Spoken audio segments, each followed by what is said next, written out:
Y vámonos a otros temas. Hace unos momentos el presidente López Obrador volvió a arremeter en contra de los trabajadores del Poder Judicial de la Federación por realizar paros en varias partes del país en contra de esta extinción de fideicomisos del Consejo de la Judicatura. Dijo que están siendo manipulados los trabajadores y se comprometió a que sus derechos no van a ser afectados. Además, el presidente sugirió a los senadores no moverle ni una coma al dictamen que ya recibieron de la Cámara de Diputados.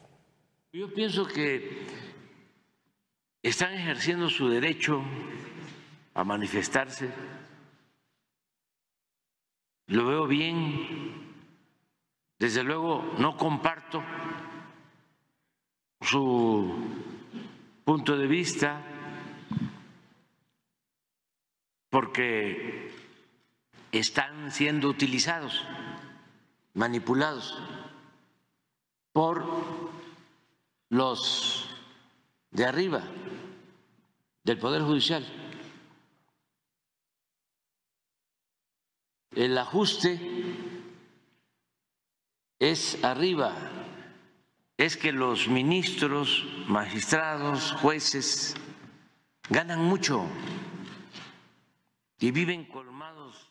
Bueno, y vamos a seguir con este tema, vamos a analizar más a detalle el asunto de los fideicomisos. Vamos a platicar con Javier Martín Reyes, él es investigador del Instituto de Investigaciones Jurídicas de la UNAM. ¿Cómo estás, Javier? Buenos días. Hola, ¿qué tal, Mario? Bien, con el gusto, como siempre, saludarte a ti y a todas las personas que nos escuchan. Igualmente, ¿qué opinas sobre el tema de los fideicomisos? El argumento del presidente López Obrador es que pues estaban allí, que no se utilizaban, dice que son para pagar privilegios y el Poder Judicial obviamente defiende que eso no es así, que sí se utilizan para los trabajadores, que además de ser dinero público sí proviene también de las participaciones de los trabajadores. ¿Qué opinas de todo este tema que se ha convertido en un asunto político y muy mediático? No, sí, a ver, yo te diría, es un asunto, como dices, político, mediático y al final de cuentas electoral. Lo que dice el presidente es una mentira, o sea, es decir, no es cierto que estos fideicomisos sirvan para prestarles servicios o se vayan a la bolsa de las y los ministros de la Corte, ¿no? Todos y cada uno de estos fideicomisos tienen finalidades muy diferentes, Mario, quizás es lo primero que habría que decir. Sí. Algunos sirven para pagar pensiones complementarias, no de ministras y ministros, sí de jueces y magistrados, que son, déjame ponerlo así, quienes están abajo en la jerarquía judicial, pero los fideicomisos más grandes son para pensiones complementarias de el personal de mandos medios y el personal operativo, ¿no? Entonces, ellos serían los principales afectados por esta desaparición y de hecho no es ninguna casualidad que quien está convocando precisamente al paro pues son los trabajadores del propio Poder Judicial de la Federación, ¿no? Y esos no son personas que tengan salarios millonarios, ni mucho menos, son salarios dignos, sí. De hecho, creo que nos debería de dar gusto y orgullo que, a diferencia de lo que sucede en otros ámbitos, la judicatura, el Poder Judicial de la Federación, sea un lugar atractivo para que las personas trabajadoras estén ahí, ¿no? Entonces, esa yo te diría es una primera mentira del presidente. También es muy importante señalar lo que dices. Es cierto que estos fideicomisos fueron creados originalmente con recursos públicos, pero muchos de ellos tienen aportaciones que hacen directamente las personas trabajadoras para el tema de pensiones, por ejemplo, para el tema también de un seguro médico para gastos catastróficos, ¿no? Todos sabemos que pues enfermedades que no avisan, que no son predecibles y que pueden ser muy costosas como el cáncer, muchas veces lo que generan es que no se puedan las personas atender adecuadamente en las instituciones públicas o que incluso si tienen un seguro privado, pues esos montos de tope o los topes que tienen estos seguros no sean suficientes para cubrir los gastos relacionados con estos padecimientos. Bueno, para eso está ese tipo de seguros de gastos catastróficos. Ahí también puede haber dinero de las personas trabajadoras. Y déjame ponerlo así, algo elemental, Mario, pero pues cuando se trata de fondos que están en un banco y que generan intereses, pues esos intereses que se generan son producto del capital que se puso. Entonces, ahí hay dinero que pusieron directamente personas trabajadoras y también los intereses que se han venido generando, ¿no? Entonces, en esa medida, Mario, yo creo que sí hay pues afectaciones a derechos laborales adquiridos muy claros para las personas trabajadoras. Y también la otra cosa que hay que decir, Mario, es que pues, los fideicomisos también son una de las formas mediante las cuales se manifiesta la autonomía del propio Poder Judicial de la Federación, ¿no? Sí. Algunos de estos fondos son pues, para construir cosas tan elementales como salas de juicios, ¿no? Pensemos lo que implicó transitar de un modelo de justicia escrita a una justicia oral en materia penal, y bueno, pues eso implica recursos, hay que construir de nueva cuenta instalaciones, y otros de los fideicomisos tienen precisamente esas finalidades, Mario. Ya. Esto va a terminar en la Corte, en la Suprema Corte de Justicia, con acciones de inconstitucionalidad, y además ya hay amparos, ¿no?, promovidos por ministros en retiro como el ministro Cosío, y seguramente se resolverá pronto, ¿no? ¿Cuál es tu perspectiva del asunto de cuándo crees que van a llegar estas acciones de inconstitucionalidad y si las van a tomar como prioridad en la Suprema Corte de Justicia? Mira, yo creo que ahí todavía tenemos un poco de incertidumbre, Mario. O sea, yo creo que yo coincido contigo, creo que existe la certeza de que se presentarán las acciones, ¿no? Pero estas acciones se pueden presentar hasta que se apruebe y se publique la reforma. Sí. De ahí empieza a correr un plazo de 30 días hábiles para presentar la acción de inconstitucionalidad. Y si tú me preguntas, Mario, pues el promedio de resolución anda más o menos como en 200 días. Entonces, esto es algo que todavía se puede tardar.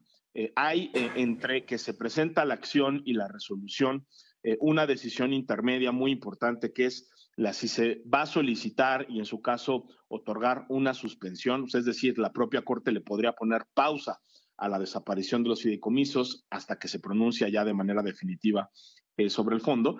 Y la otra vía que yo creo que va a ser más rápida es precisamente la de los amparos, ¿no? Digamos, también a partir de que se publique la reforma, yo creo que esta es una reforma que genera afectaciones inmediatas a derechos laborales adquiridos de personas trabajadoras y también a otros derechos o intereses de personas que legítimamente podrían acudir también a los tribunales de amparo. Y yo creo que ahí también vamos a ver, pues déjame ponerlo así, un juego entre decisiones de admitir, no admitir, de suspender, no de suspender y eventualmente de conceder o no los amparos, ¿no? Ahora, creo que, sí, déjame interrumpirte rápido aquí, Javier Martín Reyes. Si se conceden los amparos y una vez que ya se promulga la ley, ¿los recursos pueden pasar a la tesorería de la Federación o no? Porque el gobierno quiere ya gastarlos, ¿no? Ya saben qué gastarlos, educación, salud, algo de esto mencionó el presidente, pero será importante saber si se mueven o no de donde están actualmente los recursos de esos fideicomisos. Yo creo que va a depender en buena medida, Mario, justo de las decisiones judiciales.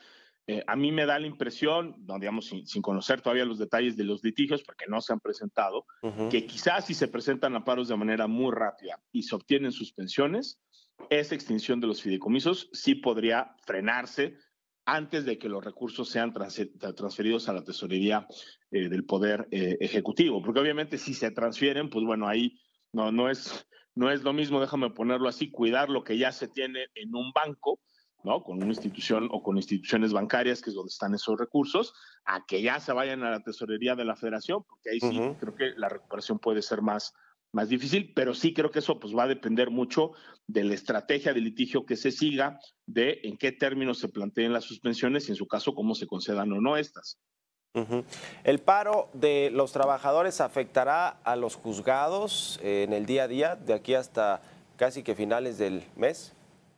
Yo creo que eso es inevitable, ¿no? O sea, es decir, de por sí yo te diría, el Poder Judicial Federal está saturado. Quien trabaja en un juzgado de distrito sabe que en promedio se trabajan muchísimas horas, mucho más de la jornada laboral. A veces se tiene que trabajar los fines de semana. La cantidad de amparos y otros procedimientos que se presentan es muy grande. Entonces, tú imagínate, si ya tenemos un sistema de justicia que necesitaría más personal y más recursos para atender la demanda existente, pues es obvio que con un paro se podrían generar cierto tipo de afectaciones, no totales, pero sí afectaciones, aunque bueno, esa es un poco la lógica de la protesta. Yo creo que es una protesta legítima de personas que están preocupadas por sus condiciones de trabajo y por los derechos laborales que han adquirido. Entonces, bueno, creo que ahí siempre pues el equilibrio es difícil, pero creo que sí es previsible que habrá algo de afectaciones, ¿no? Ya.